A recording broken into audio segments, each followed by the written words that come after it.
Good morning everyone, career উইজডমে তোমাদের সকলকে স্বাগতম। তোমাদের সঙ্গে রয়েছি আমি সুব্রত। তো বন্ধুরা, গুরুত্বপূর্ণ একটি আপডেট নিয়ে চলে এলাম।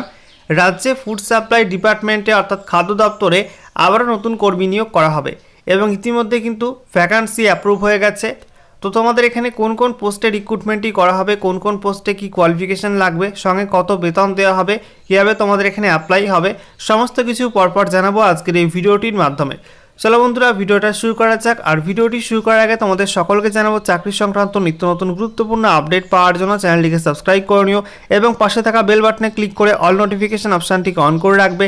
লেটেস্ট আপডেট তোমরা সর্বপ্রথম সবার আগে পেয়ে যাবে, ঠিক আছে? তো বন্ধুরা, অনস্ক্রিন তোমরা দেখতে পাচ্ছ গুরুত্বপূর্ণ একটি আর্টিকেল। এটা আজকে দৈনিক পত্রিকা অর্থাৎ আজকে 26 ফেব্রুয়ারি 2024 দৈনিক পত্রিকায় এই গুরুত্বপূর্ণ আর্টিকেলটি প্রকাশিত হয়েছে। দেখো, বলা হচ্ছে উচ্চ বেতনের আইটি কর্মী নিয়োগ করবে রাজ্য সরকার। তো কি বলা হয়েছে আমরা দেখে নেব বিস্তারিত। বলা হচ্ছে কেন্দ্রীয় সরকারের স্মার্ট পিডিএস প্রকল্পটি গ্রহণ করেছে রাজ্য সরকার। এর জন্য ইতিমধ্যে মৌ সই করেছে রাজ্য। প্রকল্পটি চালানোর জন্য উচ্চ বেতনে তথ্য প্রযুক্তি ক্ষেত্রের আইটি বিশেষজ্ঞ কর্মী সরাসরি নিয়োগ করবে রাজ্য সরকার। ইতিমধ্যে রাজ্য মন্ত্রিসভায় এই সংক্রান্ত সিদ্ধান্ত গৃহীত হয়েছে।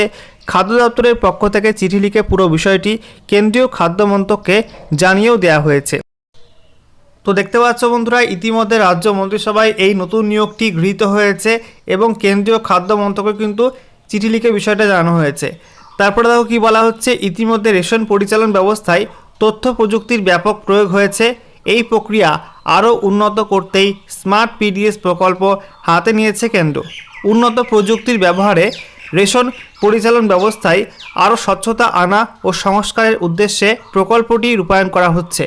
এক দেশ এক রেশন ব্যবস্থাকে আরও উন্নত করাও এই প্রকল্পের অন্যতম উদ্দেশ্য। স্মার্ট পিডিএস প্রকল্পের জন্য কিভাবে তথ্য প্রযুক্তি ক্ষেত্রের বিশেষজ্ঞ কর্মীদের নিয়োগ করা হবে তা বিস্তারিতভাবে কেন্দ্রীয় খাদ্য মন্ত্রককে জানানো হয়েছে। এরপরে দেখো, তোমাদের কোন কোন পোস্টে রিক্রুটমেন্ট করা হবে সেই সংক্রান্ত আপডেট দেওয়া হয়েছে। বলা হচ্ছে একজন করে প্রজেক্ট ম্যানেজার ও ডাটা অ্যানালিস্ট এবং দুজন করে টেকনিক্যাল সাপোর্ট স্টাফ ও সাপোর্ট স্টাফ নিয়োগ করা হবে। প্রজেক্ট ম্যানেজার ও ডাটা অ্যানালিস্টের মাসিক বেতন ধার্য করা হয়েছে 2,25,000 টাকা।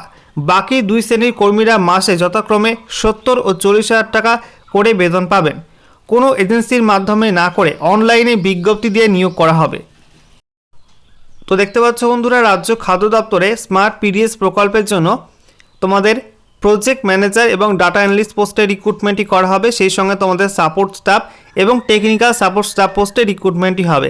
যেখানে তোমাদের প্রজেক্ট ম্যানেজার এবং ডাটা অ্যানালিস্ট পোস্টে তোমাদের পার মান্থ বেতন দেওয়া হবে 2,25,000 টাকা করে এবং বাকি তোমাদের এখানে টেকনিক্যাল সাপোর্ট স্টাফ পোস্টের জন্য পার মান্থ বেতন থাকবে 70,000 টাকা এবং সাপোর্ট স্টাফ পোস্টে পার মান্থ বেতন থাকবে 40,000 টাকা। এবং বলা হচ্ছে কোনো এজেন্সির মাধ্যমে কিন্তু রিক্রুটমেন্টই হবে না, সরাসরি তোমাদের খাদ্য দপ্তর কিন্তু বিজ্ঞপ্তি প্রকাশ করবে অনলাইনে এবং অনলাইনে কিন্তু অ্যাপ্লিকেশন নিয়ে রিক্রুটমেন্টই করা হবে। তারপরে কি বলা হচ্ছে, নিয়োগ কমিটিতে রাজ্য সরকারের পাশাপাশি এনআইসির প্রতিনিধিরাও থাকবেন। আবেদনকারীদের বিভিন্ন পরীক্ষায় প্রাপ্ত নম্বরের ভিত্তিতে প্রাথমিক বাছাই করা হবে। কম্পিউটার সায়েন্স বা তথ্য প্রযুক্তিতে বিটেক, বিই, এমসিএ, এমএসসি ডিগ্রিধারীরা আবেদন করতে পারবে। তো দেখতে পাচ্ছ বন্ধুরা, কম্পিউটার সায়েন্সে বা তথ্য প্রযুক্তিতে বিটেক, বিই, এমসিএ, এমএসসি ডিগ্রিধারীরা কিন্তু এখানে অ্যাপ্লাই করতে পারবে। তারপর কি বলা হচ্ছে, প্রাথমিক বাছাইয়ের পর প্রার্থীদের লিখিত পরীক্ষা ও ইন্টারভিউ নেওয়া হবে। তো প্রাথমিক বাছাই করা হবে প্রথমে অ্যাপ্লিকেশনগুলো, তারপরে তোমাদের কিন্তু লিখিত পরীক্ষা নেওয়া হবে এবং ইন্টারভিউয়ের মাধ্যমে সিলেকশনটা হবে। এর সঙ্গে বলা হয়েছে তথ্য প্রযুক্তি কর্মীদের বেতন দিতে বছরে মোট কত খরচ হবে তার হিসাবেও কেন্দ্রীয় সরকারকে পাঠিয়েছে খাদ্য দপ্তর। প্রথম কিস্তির টাকা দ্রুত পাঠানোর জন্য মন্ত্রককে অনুরোধও করেছে তারা। তো দেখতে পাচ্ছ বন্ধুরা, খাদ্য দপ্তরে কিন্তু আবারও বেশ কিছু পোস্টে তোমাদের নতুন রিক্রুটমেন্টের বিজ্ঞপ্তি আসতে চলেছে এবং ইতিমধ্যে কিন্তু এ বিষয়ে কেন্দ্রীয় সরকারের চিঠি পাঠানো হয়েছে।